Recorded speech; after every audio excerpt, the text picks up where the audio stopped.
Good evening, and welcome to another existential version of Diatribes from the voice of doom. Now, here's your exacerbating and excruciating host, voice of doom.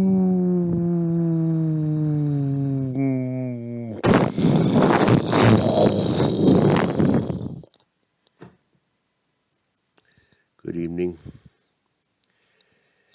I am going to do a off-the-cuff diatribe. It's going to be more philosophical than topical because I've talked about crap already.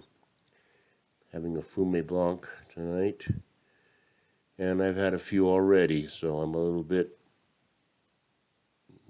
three sheets. But I wanted to talk about the day because this may not be interesting to people who are looking for the latest news from the front, but it's interesting to me because I realize how everything has to be solved, and I might be one of the few people on earth that know. So today was not a good day, and it wasn't a bad day. It was an interesting day because I went through all the 10 worlds. I went from hell to Buddhahood. Started the day, I chanted for an hour because I decided that I have to get my life together in order for this planet to get together, because the microcosm and the macrocosm are all connected. If you look at your life, you'd realize that. So I want to talk about that a bit. Now, I chanted for an hour and I felt good about it. And it's not that hard when you start doing it religiously, I guess you'd say. The more you do it, the easier it is. And you reflect on your life, and it's meditative, and it's very good. And I suggest that everyone do it on this planet, because then we'd have a much better planet. It is absolutely undeniable. But the day started off good. I was very productive. I did a diatribe about Timon of Athens, and you will see it on the last one, and it was pretty good. And then I decided I'm going to finish up my taxes because I was dreading doing them, because there was a lot of weird things that happened in 2021 that I realized that might be bad for me tax-wise. I've never had to pay the IRS money other than when I've already paid them. And they've given me probably more money than I've given them, and I appreciate that. I'm poor. I'm part of the working poor. And I've always lived paycheck to paycheck, and I've always overextended myself. I've always made just enough money to raise a couple of kids in a rather decent way, but not extravagant. And I've always been playing it close to the bone. So I was very trepidatious about doing my taxes, and when I did them, I found, to my delight, that I will be getting some money back. And whether or not I deserve it or not is beside the point. I think I've done my share for this country. And I know that trillions of dollars are being dispensed to various rich people. So if I get a few extra $100 in my tax refund, I do not feel guilty, because everybody should get a piece of the pie. So I was happy about that. But then, going back a few minutes, it was like 8 in the morning, and I was doing my chanting, and my kid came into the door from outside, which means he's been out all night. And he hasn't even been out all night. It would be great if he was. That I could live with. But the point is he has insomnia, and he gets up at 4:30 or 5 in the morning and drives down to the bar that's open till 6 and has a couple shots. And I'm not really happy about that. If he was responsible and kept up with his bills, I'd say, okay, fine. But, I'm not going to judge you about what your habits are. I'm the last person to judge.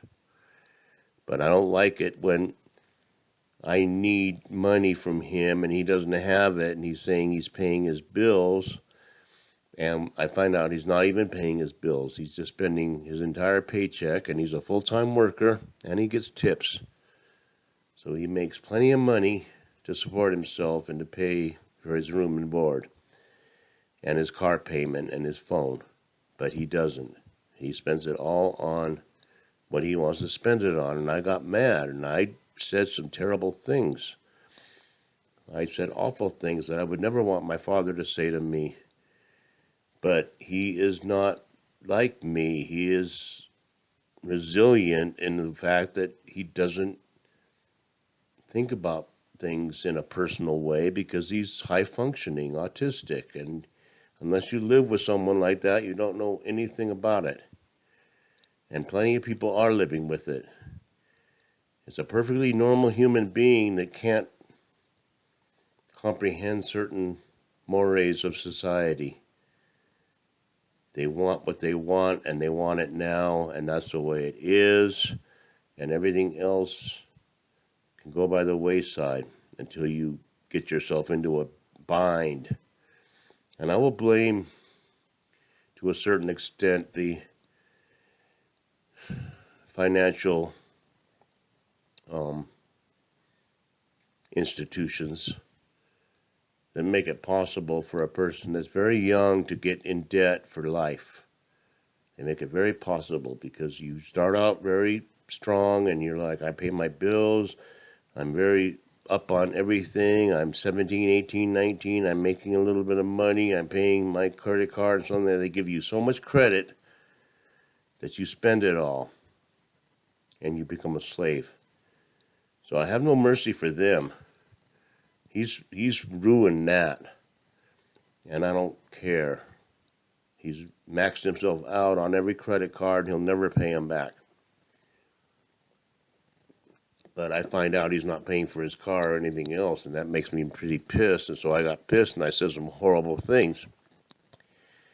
And I said, commit suicide, kill yourself.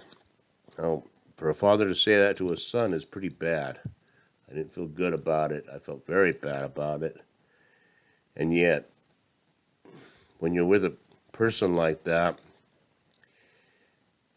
people don't realize that you have to be really iron-handed strong to get through. You can't just say you should do this because, or I wish you would do this, or I really need you to do this, or you're going to suffer some consequences. No, it's got to be really like a freaking hammer on the top of your head. It's got to be really strong because they don't respond to just reason. They only respond to full-on anger, and that's why my wife was at odds with my son, because she would just tell him, look, move out, get out of here, I don't want you in my life. I mean, she was really strong about it because he was a handful and he was always making trouble. And it was of his own making. He didn't have to. He's a good worker, he's a good person, but he'd make his own trouble. And if she was alive today, oh my God, I don't want to even think about, it would be so awful because, just drinking constantly, and it's not even drinking like people drink like just to have a sip of some alcoholic beverage. It's like just throwing back shots because I need to numb my mind because I can't function under normal circumstances. It's very hard. And I was really mad at myself, and I was really unhappy at work, and I couldn't be happy. And I am one of the few bartenders that you come into my bar and you're going to hear my problems. I'm not going to, I'll listen to you, but you're going to hear my problems. So I'm not like the bartender, like, shining up the glasses and listening to some guy wallowing in his beer. No, I'll wallow in my beer. So that's the way it is. And people enjoy that because I'm honest, and they know I'm honest. And if I have a problem, I say so. And then it occurred to me that what was happening was exactly what happens, as Nichiren Daishonin said, in the 13th century Japan when he clarified true Buddhism for the world, which if everyone understood and practiced, we would have a beautiful planet, beautiful. But what he said was, if you increase your practice, or if you start trying to better yourself, the devilish functions in the universe will vie together to try to hinder you. They will make you doubt. They will make you go, I'm not doing it right, or I'm wrong, and I shouldn't continue. That's what they're going to try to do. And that's what they did with me.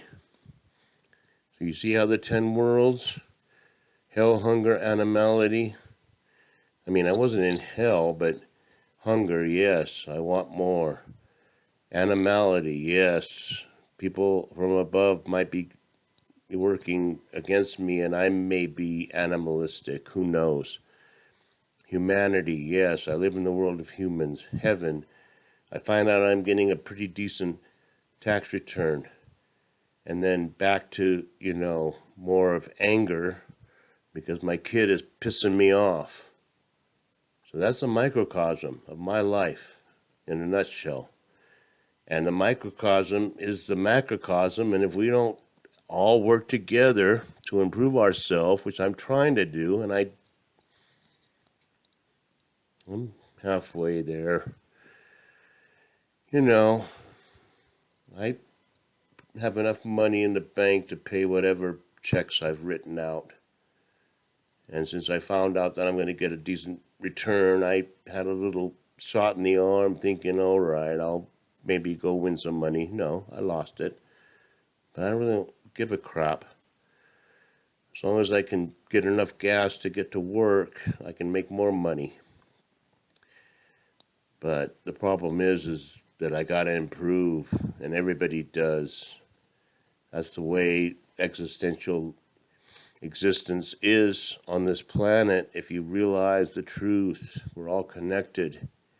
I don't care if he's a monster. I don't care if this other guy is deranged. I don't care if this guy has got, Alzheimer's and everybody's doing everything wrong. Everything will be good if we all try to improve ourselves a little bit. And I gotta try. And it's hard because I'm an addictive personality. And I get addicted to almost anything. So it's very difficult. But it was a philosophical diatribe. I don't even know what I can title it because it said nothing. It said everything, but it said nothing. And I hope everybody can watch it and maybe get their own little truth out of it, because I've lived a really weird life where I think I've learned stuff. I'm not smart enough to use it to my advantage, but I'm wise enough to know it's there.